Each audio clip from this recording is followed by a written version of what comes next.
इस video clip में हम इलेक्ट्रिक फील्ड कैलकुलेशन के लिए सीखेंगे। चलिए तो शुरू करते हैं बिना समय गवाए कि किसी इलेक्ट्रिक फील्ड गिवन पॉइंट पे किसी डिस्चार्ज के लिए या डिस्ट्रीब्यूशन ऑफ चार्जेस के लिए इलेक्ट्रिक फील्ड कैसे कैलकुलेट करते हैं। हमने अभी तक सीख रखा है सबसे पहला पॉइंट चार्ज के लिए इलेक्ट्रिक फील्ड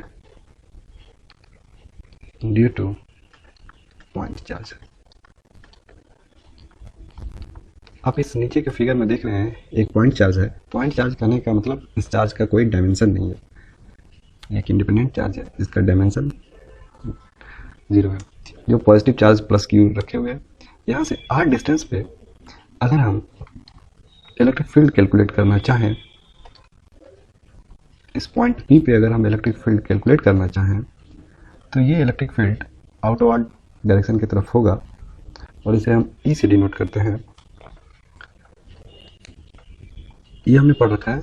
E के मैग्नीट्यूड की बात करें, it is 1/4 pi epsilon naught into Q upon R square. अगर यूनिट की बात करें तो इट इज न्यूटन पर कूलम। वहीं अगर इसकी हम डायरेक्शन की बात करें तो डायरेक्शन डिपेंड करेगा कि सोर्स चार्ज कैसा है। अगर सोर्स चार्ज पॉजिटिव है तब जो डायरेक्शन होगा वो आउटवर्ड, और अगर सोर्स चार्ज निगेटिव है तब जो डायरेक्शन होगा वो इनवर्ड होगा। ये हमने पढ़ रखा है।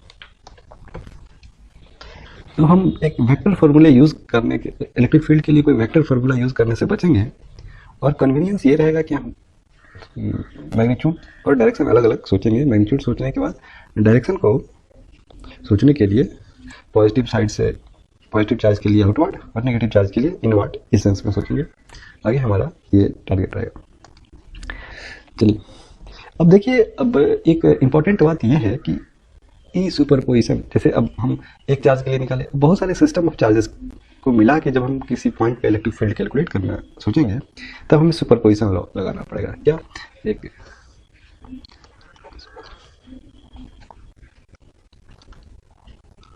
ई ओबेज लॉ ऑफ सुपरपोजिशन।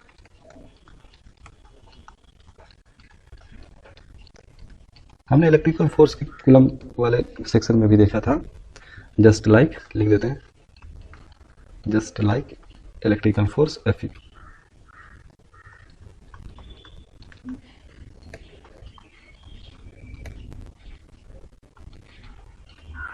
हमने वहां भी देख सुपरपोजिशन थ्योरम अप्लाई किया था। उसी तरह अपना E भी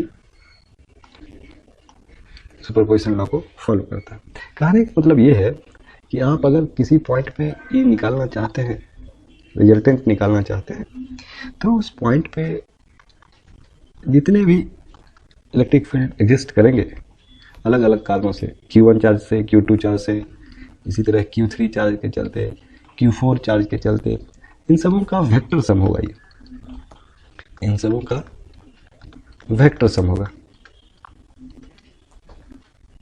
ठीक है, ये बड़ा ऑब्वियस सा बात है। हाँ, ये वेक्टर सम निकालते समय जैसे मैंने बोला, यहाँ E1 क्या है? E1 is electric field due to Q1 when Q2, Q3 and Q4 are absent। इस तरह सोचना है। E1 इलेक्ट्रिक फील्ड Q1 के चलते और सिर्फ Q1 के चलते, उस समय Q2 और Q3 Q4 क्या था इससे हमें कोई मतलब नहीं, उसे आप इग्नोर करते चलेंगे। दूसरी तरह जब आप E2 के बारे में सोचेंगे तो आप ये देखेंगे कि ये electric field due to Q2 है, लेकिन उस समय Q1, Q3, Q4 इन पे हमें ध्यान नहीं देना है, इसे एब्सेंट मान के हमें E2 को डिसाइड करना है। बातें आ रही समझ में? चलिए हम कुछ एक उदाहरण के थ्रू इसे बड़ी आसानी से समझ सकते हैं। अगर मैं उदाहरण की बात करूं तो आप ये मानिए, अगर मैं उदाहरण के लिए आपको समझाऊं कि मान लीजिए ये कोई एक रेक्टेंगल है, थोड़ा बढ़िया से बना देते हैं। ये कोई स्क्वायर है और इस स्क्वायर के चलते जो इलेक्ट्रिक फील्ड क्रिएट होंगे, इस स्क्वायर के पॉइंट यहाँ यहाँ क्यू चार्ज रखा हुआ है प्लस क्यू, यहाँ प्लस क्यू चार्ज रखा हुआ है, यहाँ प्लस क्यू चार्ज रखा हुआ है, यहाँ प्लस क्यू चार्ज रखा हुआ है। और मैं आपसे इस सेंटर पे पूछूँ, सेंटर पूछने का मतलब क्या है, सॉरी इसमें ड्राइंग करना थोड़ा मुश्किल हो जाता है, ये पेपर पेन की तरह आसान नहीं हो पाता है, अभी प्रैक्टिस से इसे किया जा सकता है। मैं अगर इस पॉइंट पे आपसे इलेक्ट्रिक फील्ड पूछूं तो ये इलेक्ट्रिक फील्ड, मैं इसे ओ नाम ले देता हूँ, electric field at O will be 0। क्यों? सुपरपोजिशन लॉ से आप ये देख रहे हैं Q1 के चलते किधर, इस पॉइंट पे इस तरफ, इसके चलते किधर इधर, इसके चलते किधर इधर, इस चार्ज के चलते इधर, इस चार्ज, तो ये देख रहे हैं कि ये इलेक्ट्रिक फील्ड, चार इलेक्ट्रिक फील्ड लगेगा जो कि 90 डिग्री अपार्ट है और चारों का मैग्नीट्यूड सेम होगा। ठीक है, E1 E2 E3 E4 सबका मैग्नीट्यूड सेम है और ये 90 डिग्री अपार्ट है, इनका डायरेक्शन कुछ इस तरह है कि ये रिजल्टेंट 0 दे देगा।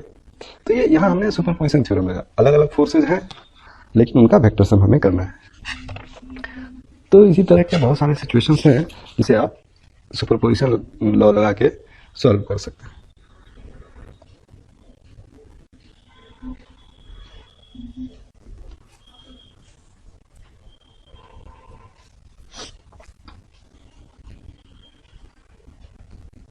और कुछ एग्जाम्पल आप करें।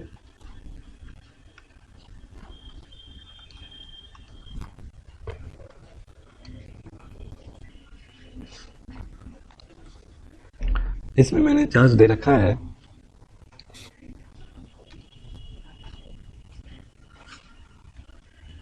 यहाँ प्लस क्यू, यहाँ माइनस क्यू, यहाँ माइनस क्यू और यहाँ प्लस क्यू। और मैं बात वही है, इस सेंटर पे आपसे पूछ रहा हूँ, सेंटर पे तो अब ये सर जवाब है, आपका जवाब आएगा 0, होना भी चाहिए 0। क्यों? क्योंकि अगर आप इस पॉजिटिव क्यूब के चलते देखेंगे तो बाहर की तरफ, और इस पॉजिटिव क्यूब के तरफ के लिए देखेंगे तो बाहर, तो कुल मिला के इस दोनों के चलते 0। ठीक उसी तरह इसके चलते अंदर की तरफ और इसके चलते भी अंदर की तरफ, तो फिर इनका मैग्नीट्यूड और डायरेक्शन एक दूसरे, मैग्नीट्यूड सेम और डायरेक्शन एक दूसरे के 180 डिग्री अपार्ट है, 0 हो जाएगा। ठीक है,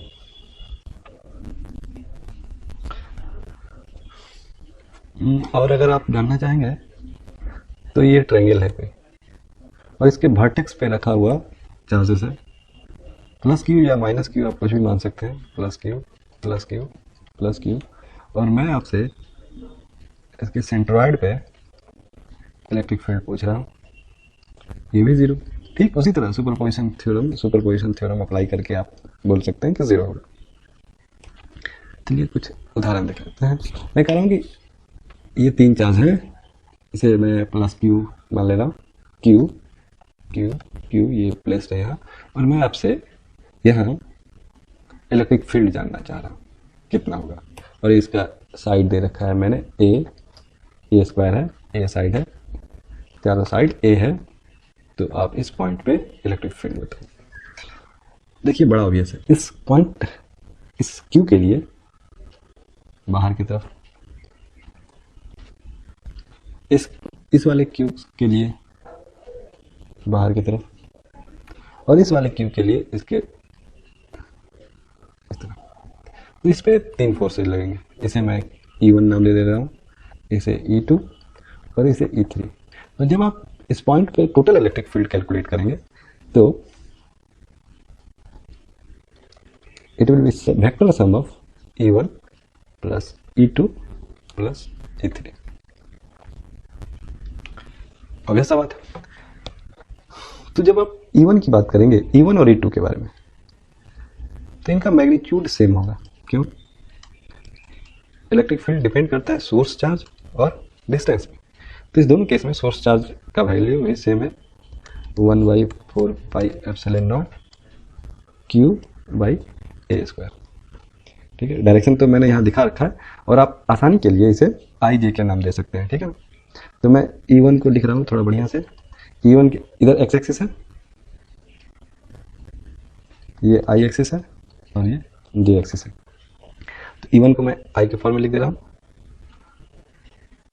q i 4 pi epsilon naught a square vector I। ठीक उसी तरह E2 जो है q i 4 pi epsilon naught a square j. और जब आप E3 की बात करेंगे, E3 1/4 pi epsilon naught q divided by यहाँ से यहाँ का डिस्टेंस उसका स्क्वायर। ये डिस्टेंस कितना हो जाएगा, ए स्क्वायर प्लस ए स्क्वायर, ये √2 और इसका square that is 2a square. ठीक, और इसका डायरेक्शन I प्लस जे। तो इस तीनों का रिजल्टेंट आपको कैलकुलेट करना है। ठीक, तो अगर सिर्फ मैग्नीट्यूड की बात करेंगे तो E का इनेट की मैग्नीट्यूड की बात करेंगे, it is E1 square plus E2 square plus E3 है ना। और इसका डायरेक्शन किधर, E3 I प्लस जे की डायरेक्शन है ना।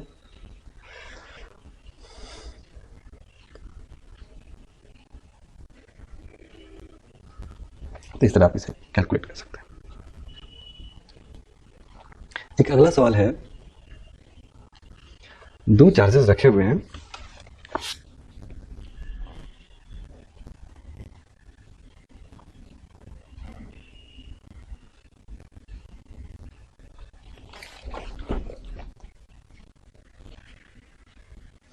Q1 और Q2, वो 3 मीटर डिस्टेंस पे हैं।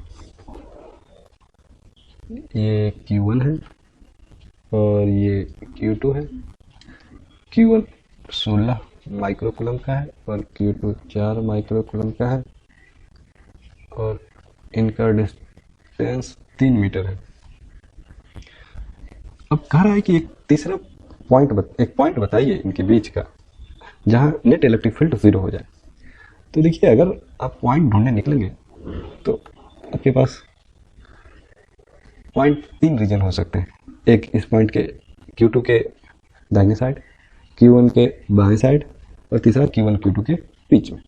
तो अगर आप किसी इस रीजन वाले पॉइंट, पहले रीजन वाले पॉइंट के बारे में सोचेंगे, अगर मान लीजिए हमने पॉइंट यहाँ सेलेक्ट किया, तो आप देखेंगे कि दोनों चार्ज के लिए इलेक्ट्रिक फील्ड बाहर की तरफ लग रहे हैं, पॉजिटिव चार्ज है इसलिए, और इनका रिजल्टेंट यहाँ से यहाँ कहीं 0 नहीं हो सकता। अगर ठीक उसी तरह आप किसी दूसरे रीजन में, यहाँ कोई पॉइंट है इसके बारे में सोचेंगे, तो यहाँ भी वही बात है, दो इलेक्ट्रिक फील्ड लगेंगे और इनका रिजल्टेंट सेम डायरेक्शन में, तो कभी 0 नहीं हो सकता। लेकिन जब आप किसी बीच वाले पॉइंट के बारे में सोचेंगे तो यहाँ संभावनाएं हैं, ठीक बीच में तो मैं नहीं कह सकता, लेकिन यहाँ संभावनाएं हैं कि इलेक्ट्रिक फील्ड 0 हो जाए। मैं इसे E1 नाम दे दे रहा हूँ और इसे E1 इसके लिए, Q1 के चलते बाहर का। अब देखिए, अब आपको डिसाइड करना है कि ये पॉइंट, मैं ये सवाल बना नहीं रहा हूँ, ये सवाल आपको समझाने की कोशिश कर रहा हूँ, बनाना तो बड़ा आसान है, लेकिन आप सिचुएशंस को समझिए। ठीक बीच में क्या होगा, 0 होगा नहीं। क्यों? क्योंकि Q1 बहुत बड़ा है, ये E1 E2 से काफ़ी बड़ा हो जाएगा।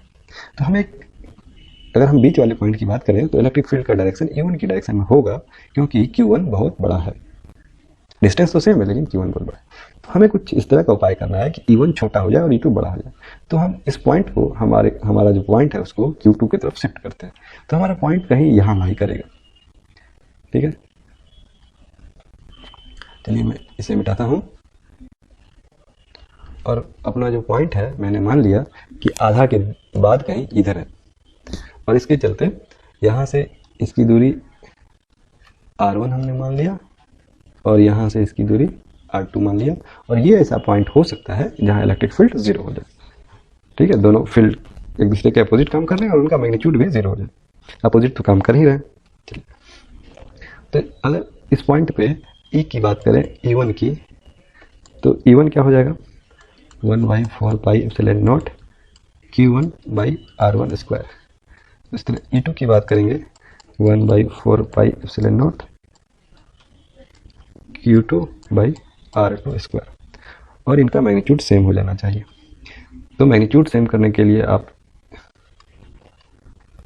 E1 is equal to E2, और जब ऐसा करेंगे आप Q1 by R1 square divided by Q2/R2²।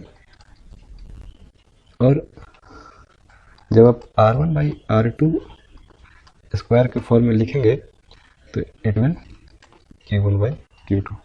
Q1 कितना है 16, दोनों का यूनिट माइक्रोकुलम है तो इसलिए हमें ज़्यादा परेशानी नहीं होगी। मतलब मैं ये कर रहा हूँ 16/4 आप कर देंगे तो आपका काम हो जाएगा, क्योंकि यहाँ भी माइक्रोकुलम है यहाँ भी माइक्रोकुलम है, इसलिए हमें ज़्यादा बदल नहीं होना है। तो यहाँ से R1/R2 जो होगा वो 2 आएगा, equation 1।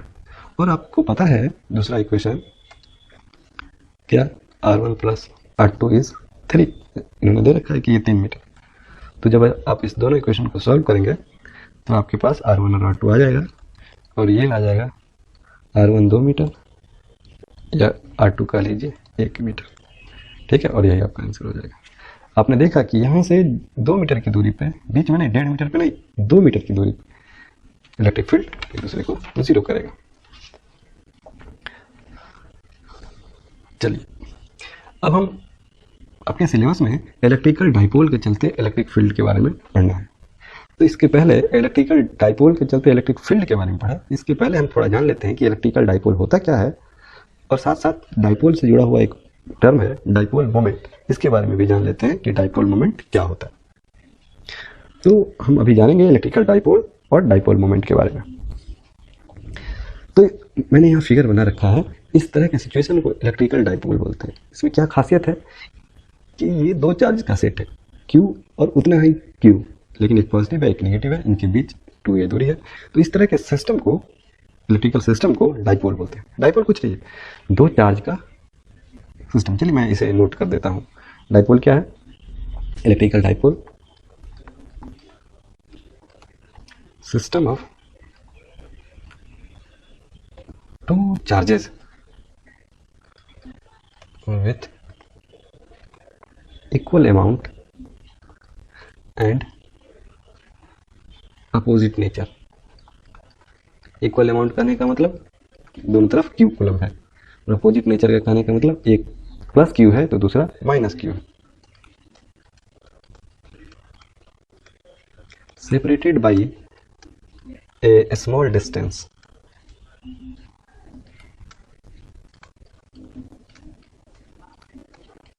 is known as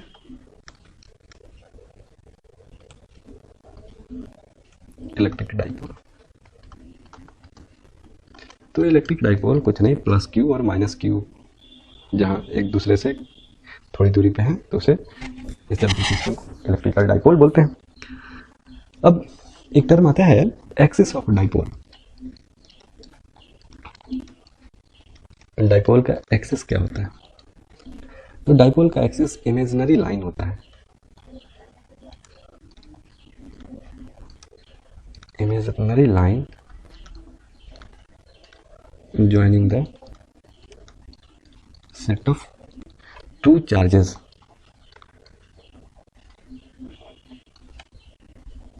of an electrical dipole, of an electric dipole. किसी इलेक्ट्रिक डाइपोल के दोनों चार्जेस को मिलाने वाला जो इमेजिनरी लाइन है उसे एक्सिस ऑफ डाइपोल बोलते हैं। अब सबसे इंपॉर्टेंट कंसेप्ट है dipole moment. What is dipole moment? ऐसे हम इस तरह के वेक्टर P से डिनोट करते हैं। ये एक वेक्टर क्वांटिटी है, ठीक है। ये क्या है, एक वेक्टर क्वांटिटी है। ऑब्वियस सा बात है कि जब ये वेक्टर क्वांटिटी है तो इसमें मैग्नीट्यूड भी होगा और डायरेक्शन भी होगा। तो जब आप P के मैग्नीट्यूड की बात करेंगे तो it is nothing Q into 2a। हमने यहाँ 2a आसानी के लिए, आप a भी ले सकते हैं, r भी ले सकते हैं, d भी ले सकते हैं, 2d भी ले सकते हैं, ये लेकिन हम सहूलियत के लिए यहाँ 2d रखें तो 2a रखें। तो आप इसे ये चार्ज और इनके बीच का दूरी मैग्नीट्यूड ले सकते हैं, और डायरेक्शन किधर, minus Q two plus Q की तरफ ले सकते हैं, ठीक है ना। तो अपने इस फिगर में जब आप बात करेंगे तो P का डायरेक्शन इस तरफ है ना। चलिए, तो आप दोनों मैग्नीट्यूड और डायरेक्शन को अलग अलग सोचेंगे तो बढ़िया है।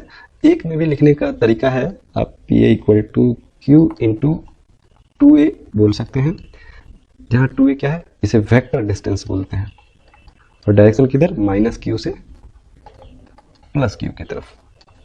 ठीक है, चलिए तभी हमने सीखा कि इलेक्ट्रिकल डाइपोल प्लस क्यू और माइनस क्यू चार्जेस का सेट है, जिनके बीच का सेपरेशन एक स्मॉल अमाउंट, एक छोटा डिस्टेंस होता है, इसे हम टू ए बोल सकते हैं। एक्सिस ऑफ डाइपोल क्या है, प्लस क्यू और माइनस क्यू को, किसी इलेक्ट्रिकल डाइपोल में प्लस क्यू और माइनस क्यू को मिलाने वाला इमेजिनरी लाइन जो है उसे एक्सिस बोलते हैं डाइपोल का। डाइपोल मोमेंट क्या है, डाइपोल मोमेंट एक वेक्टर क्वांटिटी है जिसका मैग्नीट्यूड चार्ज इंटू इनके बीच का डिस्टेंस होता है, और इसका डायरेक्शन निगेटिव से पॉजिटिव की तरफ होता है। और यहाँ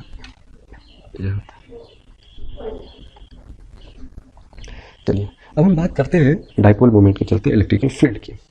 तो बहुत सारे सिचुएशन हो सकते हैं, हम कॉमन सिचुएशंस में बात करेंगे। मान लीजिए कि यहाँ एक डाइपोल का चार्ज रखा हुआ है, इसे आप प्लस क्यू बोल दीजिए, और दूसरा चार्ज यहाँ रखा है, इसे आप माइनस क्यू बोल दीजिए। हाँ, इनके बीच टू ए है, ये ए है और इधर भी ए है, ठीक है ना, ये ओरिजिन है। तो आपके पास दो टास्क रहेगा, एक इस एक्सिस पे आपको चार्ज निकालने हैं इस पॉइंट पे, और दूसरा आपके पास काम रहेगा इस पॉइंट पे चार्ज निकाल इलेक्ट्रिक फील्ड निकालने हैं।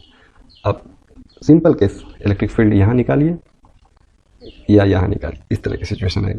तो देखिए हम यहाँ नाम दे रहे हैं, इसको इक्वेटोरियल लाइन मैंने नाम दे दिया। इस लाइन को आगे से हम क्या बोलेंगे आसानी के लिए, इक्वेटोरियल लाइन बोलिए, प्लेन बोलिए, है ना, असल में प्लेन बोलना ठीक रहेगा। और इसे तो आप जानते ही हैं, इसे हम क्या बोलते हैं, एक्सिस ऑफ डाइपोल। अगर डाइपोल इस तरह लाई कर रहा है तो इसे एक्सिस ऑफ डाइपोल बोलते हैं। तो आने वाले कुछ एक मिनटों में हम देखेंगे कि एक्सिस ऑफ डाइपोल पे इलेक्ट्रिकल फील्ड किस तरह कैलकुलेट किया जाता है, और उसके बाद हम देखेंगे कि इक्वेटोरियल लाइन पे कोई पॉइंट है, वहाँ किस तरह इलेक्ट्रिकल फील्ड कैलकुलेट किया जाता है। ठीक है, तो बढ़ते हैं आगे। चलिए पहला केस कि आपको इलेक्ट्रिक फील्ड निकालना है डाइपोल एक्सिस पे। ठीक है, हमने मान लिया यहाँ एक पॉइंट पी है। पी मानने में देखिए, आप डाइपोल मोमेंट से आप कंफ्यूज नहीं होइएगा, ये कोई पॉइंट पी है, ठीक है ना। चलिए, तो इस पॉइंट पे जब आप पॉजिटिव के चलते बात करेंगे तो आउटवर्ड डायरेक्शन में इलेक्ट्रिक फील्ड क्रिएट होगा, जिसे हमने ई प्लस नाम दे रखा है। और जब आप नेगेटिव के लिए बात करेंगे तो इनवर्ड अंदर की तरफ होगा, ठीक है ना, इसे हमने ई माइनस नाम दे दिया। अच्छा, किसका मैग्नीट्यूड ज़्यादा होगा, दोनों चार्जेस सेम हैं, लेकिन माइनस चार्ज ज़्यादा नज़दीक है इस पॉइंट पी से, इसलिए ई माइनस, ये इसका मैग्नीट्यूड ज़्यादा बड़ा होगा ई प्लस से, क्योंकि ये नज़दीक है। ठीक है, तो आप ये कोई रॉकेट साइंस नहीं, आप ये समझ रहे हैं, e minus will be greater than e plus, magnitude के सेंस में बड़ा होगा, क्योंकि negative charges closer than the positive charge. चलिए, तो अगर आप मैग्नीट्यूड लिखना चाहें तो ई प्लस का मैग्नीट्यूड कितना होगा, 1/4 pi epsilon naught Q divide, इनके बीच का डिस्टेंस कितना है, चलिए ये हम नोट कर देते हैं, ये कितना है, ये 2a है, और यहाँ से ओरिजिन से इस पॉइंट का डिस्टेंस कितना है, इसे हम आर डिनोट करते हैं। ठीक है, अब आप इस पॉजिटिव चार्ज के लिए अगर यहाँ डिस्टेंस देखना चाहेंगे तो r plus a, it is r plus a, है ना, इसमें कंफ्यूजन है ना, ये 2a में से a और ये a, और यहाँ से यहाँ r है ओरिजिन से। ठीक है, और इसका डायरेक्शन किधर की तरफ, आउटवर्ड। ठीक है, उसी तरह जब आप e माइनस की बात करेंगे, हाँ ये e माइनस नोटेशन है, ठीक है ना, माइनस कोई ऐसा नहीं, निगेटिव चार्ज के लिए, इसीलिए मैंने इसे नोटेशन में माइनस लगा रखा है, r माइनस a का स्क्वायर, सॉरी। और इसका डायरेक्शन किधर की तरफ है, अंदर की तरफ है। डायरेक्शन बड़ा छोटा सा कोई मतलब नहीं है। मैं अगर इसे थोड़ा और ठीक से लिख लूँ तो आप इस तरह से लिख सकते हैं, इसे दूसरे सेंस में आप लिख सकते हैं, ई प्लस वेक्टर के फॉर्म में ही मैं लिख दे रहा हूँ, 1/4 pi epsilon naught Q R plus a square, और इसे मैं आई एक्सिस लिख दे रहा हूँ, बाहर की तरफ है ये वाला एक्सिस आई एक्सिस है और ये जे एक्सिस है। उसी तरह ई माइनस की जब हम बात करेंगे वेक्टर फॉर्म में, तो 1/4πε0 Q R minus a square, और ये माइनस आई, ठीक है, माइनस एक्सिस की तरफ है इसीलिए माइनस आई मैंने लगा रखा है, ठीक है। चलिए अब आप जब टोटल ई की बात करेंगे तो it is vector sum of E plus and E minus. चलिए तो हम जोड़ देते हैं, इस दोनों का वेक्टर सम कर देते हैं। तो आप जब वेक्टर सम करेंगे क्यू बाई 4πε0 बाहर आ जाएगा, आप आई को भी बाहर कर लीजिए, 1/r plus a square minus r minus a का स्क्वायर। क्यों, कोई दिक्कत? बड़ा सिंपल है। आपने क्यू बाई 4πε0 आई को बाहर निकल गया, यहाँ बचा आर प्लस ए स्क्वायर और यहाँ का ये माइनस साइन आर माइनस।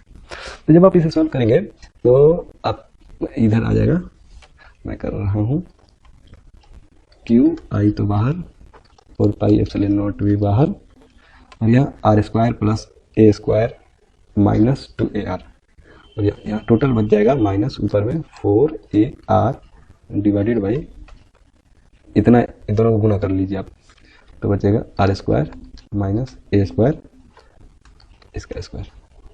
ठीक है, कोई दिक्कत नहीं, किसी को कोई दिक्कत नहीं होना चाहिए। तो आप बढ़िया ये रहेगा कि इसे आप पी के फॉर्म में लिखिए। पी मतलब डाइपोल मोमेंट।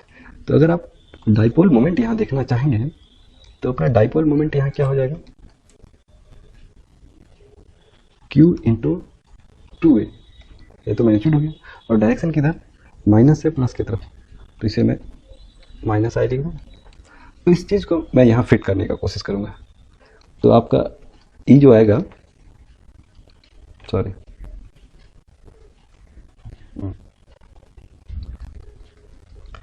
चलिए, ई का एक्सप्रेशन ये है, और इसमें से आप यहाँ से 2a और q निकालिए, ठीक है, माइनस आई के साथ, ये और 2a, तो ये हो गया, sorry, p into 2, p into 2r divided by 4πε0 r square minus a square का स्क्वायर। ठीक है, कोई दिक्कत नहीं।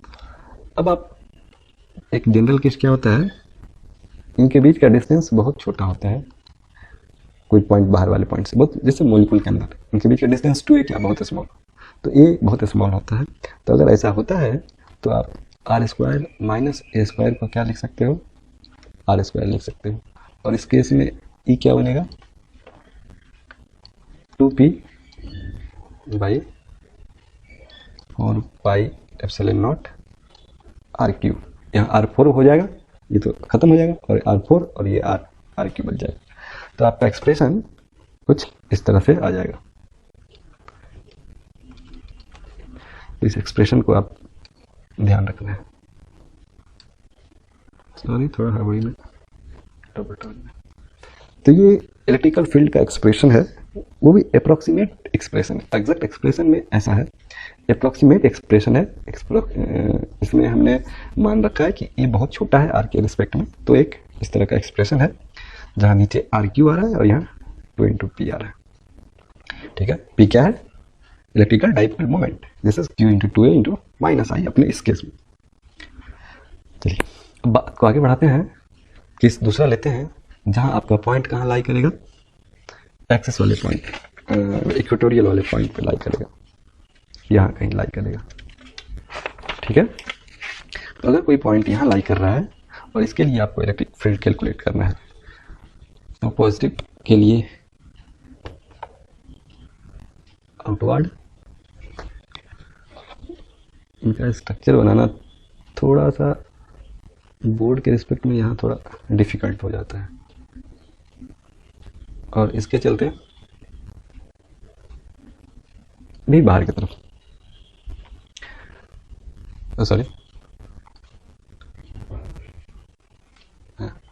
इस माइनस वाले के लिए अंदर की तरफ, लेकिन दोनों का मैग्नीट्यूड सेम होगा। क्यों? क्योंकि ये डिस्टेंस, अगर मान लीजिए ये एक्स डिस्टेंस है तो ये डिस्टेंस सेम है ना। तो इसलिए ये दोनों इस इलेक्ट्रिक फील्ड का, इसे मैं ई प्लस लिख रहा हूँ, इसे ई माइनस लिख रहा हूँ, मैग्नीट्यूड सेम होगा। और जब आप रिजल्टेंट निकालने जाएंगे तो रिजल्टेंट कुछ इस तरह का बनेगा, इसे आप कंपोनेंट में तोड़ेंगे और फिर ई माइनस वाले को भी कंपोनेंट में तोड़ेंगे, तो आपका रिजल्टेंट कुछ इस डायरेक्शन में बनेगा। क्या बनेगा ये अभी हम लोग कैलकुलेट करेंगे, ठीक है। चलिए, तो हमें दे रखा है कि ये डिस्टेंस जो है 2a है, ये डिस्टेंस 2a है, उस हिसाब से ये a है और ये a है, और हमारा जो पॉइंट है P वो ओरिजिन से r डिस्टेंस पे है। तो x निकाल सकते हैं, x क्या, x equal to a square plus r square, ठीक है। चलिए, जब आप e प्लस के मैग्नीट्यूड की बात करेंगे 1/4 pi epsilon naught q divided by r square. जब आप e माइनस की बात करेंगे it is 1/4 pi epsilon naught q by x square. Same, q भी सेम, x भी सेम, ठीक है ना, इक्वल होगा। तो अगर ये एंगल थीटा है तो ये जो होगा ये प्लस का कॉस थीटा होगा और माइनस का भी कॉस थीटा कंपोनेंट होगा। बड़ा ये अपने फोर्स वाले पहले दूसरे चैप्टर में 11th में बहुत बारीकी से पढ़ चुके होंगे। और जब ई प्लस और ई माइनस बराबर हो तब तो इसे आप बड़ा आसानी से लिख सकते हैं, ठीक है, या माइनस कॉस थीटा। तो हम जब ई नेट की बात करेंगे तो e net equal to 2 into 1/4 pi epsilon naught q divided by x square into cos theta. और कॉस थीटा कितना है, अगर थीटा ये है तो कॉस थीटा क्या हो जाएगा, a डिवाइडेड बाई एक्स, ठीक है। तो हम इसे यहाँ 1/4 pi epsilon naught q x square into ए एक्स, और इसे आप सॉल्व करेंगे। हमारा ये काम रहेगा कि इसमें एक p टर्म इंट्रोड्यूस कर दें। तो जब आप वेक्टर p की बात करेंगे it is q into 2a, और टुवार्ड्स निगेटिव से पॉजिटिव तो माइनस आई आप ऐड कर सकते हैं, ठीक है ना। अपने ई का नेट का डायरेक्शन किधर होगा, पॉजिटिव की तरफ, है ना। तो हमारे डाइपोल मोमेंट के उलट इसका डायरेक्शन है, ठीक है। तो आप इसे माइनस पी लिख सकते हैं। ये अगर आप वेक्टर के फॉर्म में लिखना चाहें तो ये किधर, आई की तरफ, ठीक है ना। चलिए, तो जब आप इसे पी के फॉर्म में लिखना चाहेंगे तो ये आ जाएगा p divided by vector p divided by 4 pi epsilon naught r square plus a square 3/2। X की जगह हमने ये रख दिया है ए स्क्वायर, ठीक है ना। और माइनस पी क्यों, क्योंकि पी का डायरेक्शन इधर की तरफ है और हमारा ई का डायरेक्शन इधर की तरफ, दोनों एक दूसरे को उल्टा, इसीलिए माइनस पी। एक माइनस पी माइनस आई की तरफ है और अपना ई जो है आई की तरफ है, इसीलिए यहाँ हमने माइनस लगाया। और फिर उसी तरह की बातें कि जब ए बहुत छोटा हो आर से तब आप इस ई को लिख सकते हैं minus p divided by 4 pi epsilon naught into r q, simple सा। इस केस में r square plus a square जो है ये आर स्क्वायर के बराबर हो गया। तो ये आपका दूसरा इक्वेशन हो गया। हमने डाइपोल मोमेंट के इक्वेटोरियल प्लेन पे भी निकाला ये, और इक्वेटोरियल एक्सिस पे भी निकाला, और इलेक्ट्रिक फील्ड और एक्सिस पे भी निकाला, एक्सिस ऑफ डाइपोल पे भी निकाला। तो दोनों एक्सप्रेशन को जब आप देखेंगे वहां क्या आया था,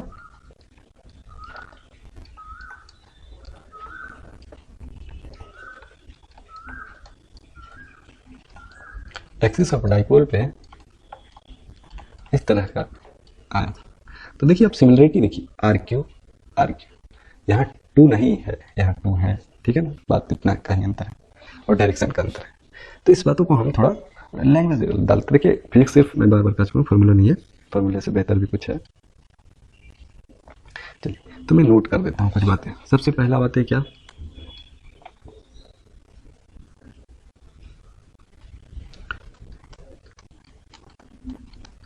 the direction of E at a point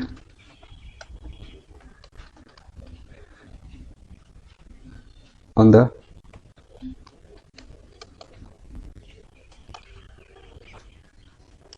axial line of dipole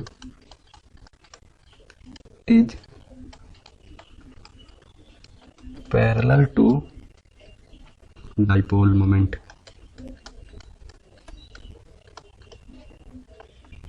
ठीक है। दूसरा, एक्सियल लाइन पे डाइपोल मोमेंट के पैरेलल, और दूसरा point, the direction of E at a point on the equatorial line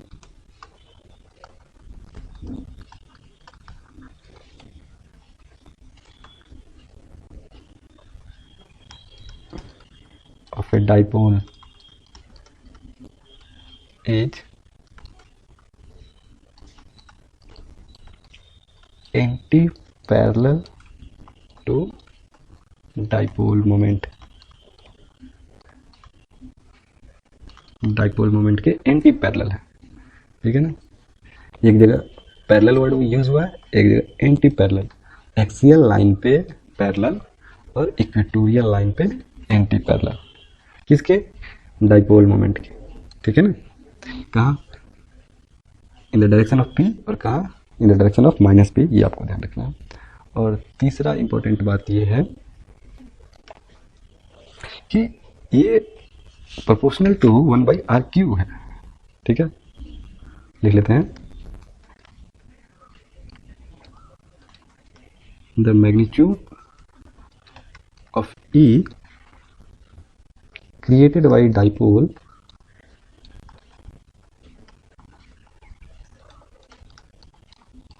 varies as 1/r³।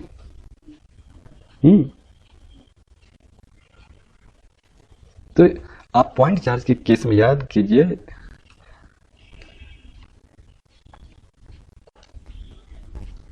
For point charge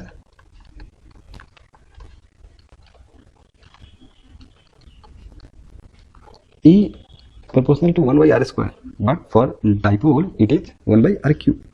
तो कहने का मतलब ये है कि पॉइंट चार्ज का electric field slowly varying electric field है,